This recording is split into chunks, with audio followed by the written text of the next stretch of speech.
Et c'est avec vous, Gabrielle Gontier, bonsoir. Bonsoir Mathilde. Aujourd'hui, on commémore les 80 ans du débarquement en Normandie. Et oui Mathilde, le 6 juin 1944, 135 000 soldats alliés surgissent sur les côtes françaises. Une journée qui a changé le cours de la Seconde Guerre mondiale. À cette occasion, la préfecture des Yvelines a choisi de rendre hommage aux femmes engagées dans la résistance. Parmi elles, Anita Gelin, née à Saint-Germain-en-Laye, qui entre en résistance en 1940, un an après le début de la guerre.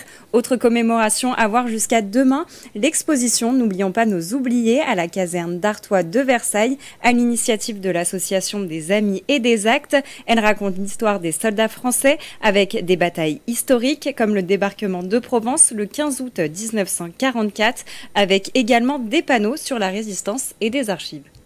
On a regardé aussi des archives locales pour parler aussi aux jeunes qui habitent le département ou qui habitent la région parisienne, comment ça s'est passé ici. Donc on raconte la libération de Versailles, la libération de Paris, et on fait la même chose dans chaque ville dans laquelle on va exposer. 50 ans en Yvelines lance une grande enquête en ligne sur l'aménagement du territoire. Oui, jusqu'au 5 juillet, les Saint-Quentinois sont appelés à répondre à l'enquête établie pour comprendre leurs attentes en matière d'espace naturel, d'équipements urbains ou encore de cadre de vie. Les réponses recueillies permettront de composer le PLUIH, un plan local d'urbanisme intercommunal de l'habitat. Le PLUIH définit les réglementations d'urbanisme comme l'utilisation des sols, des zones constructibles. Les personnes invitées à répondre sont les habitants, les étudiants, les travailleurs, les acteurs économiques et les conseillers municipaux des 12 communes de Sky. Des ateliers viendront également compléter à l'automne ces examens. Et la zone d'activité Trappes-Elancourt a inauguré un nouveau site aujourd'hui, le Ségros Parc Elancourt.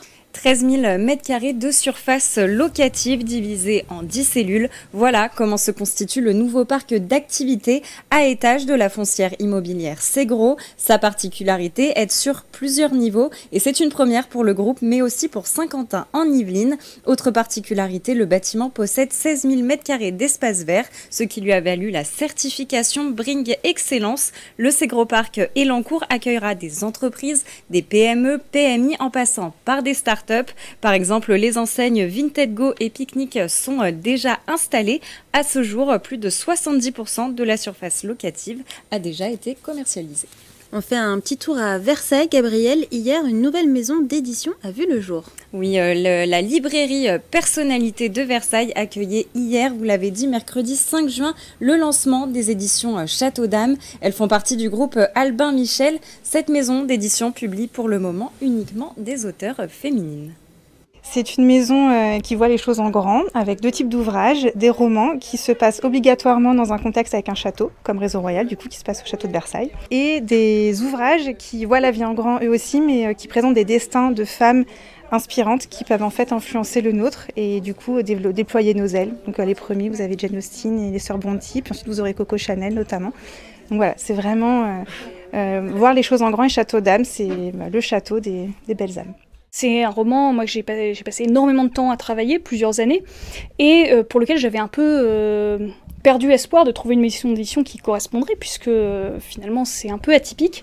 Et Château d'Âme cherchait justement exactement ce type de roman-là, des romans de château modernes. Et donc la rencontre s'est faite assez naturellement, et je suis hyper contente de les rejoindre pour cette parution. Et ces romans, si vous souhaitez les découvrir, vous pouvez le faire dès à présent en librairie. Un mot de sport, à présent Gabrielle, on connaît la composition de l'équipe de France pour le BMX et le triathlon. Et oui Mathilde, le rythme s'accélère à 50 jours des Jeux de Paris pour l'épreuve de BMX qui aura lieu au Stadium à Montigny-le-Bretonneux. Ce sont Romain Mailleux, Joris Daudet et Sylvain André chez les hommes, ainsi qu'Axel Etienne chez les femmes qui représenteront la France. Et pour le triathlon, 3 femmes, Cassandre Beaugrand, Léonie Perriot et Emma Lombardi, et 3 hommes, Léo Bergère, Pierre Lecor et Dorian Coninx sont sélectionnés. Ce dernier est membre du club Poissy Triathlon. Et enfin, on termine avec une info qui va nous ouvrir l'appétit. Oui, le parc France Miniature propose un nouveau dessert surprenant. Au restaurant Provence, vous pourrez goûter cette pâtisserie en forme de carte de France avec 2 déclinaisons, une vanille fraise et l'autre au chocolat. Le créateur, c'est Philippe Uraka, chef pâtissier et meilleur ouvrier de France. Eh bien, merci beaucoup Gabrielle Gontier pour toutes ces informations.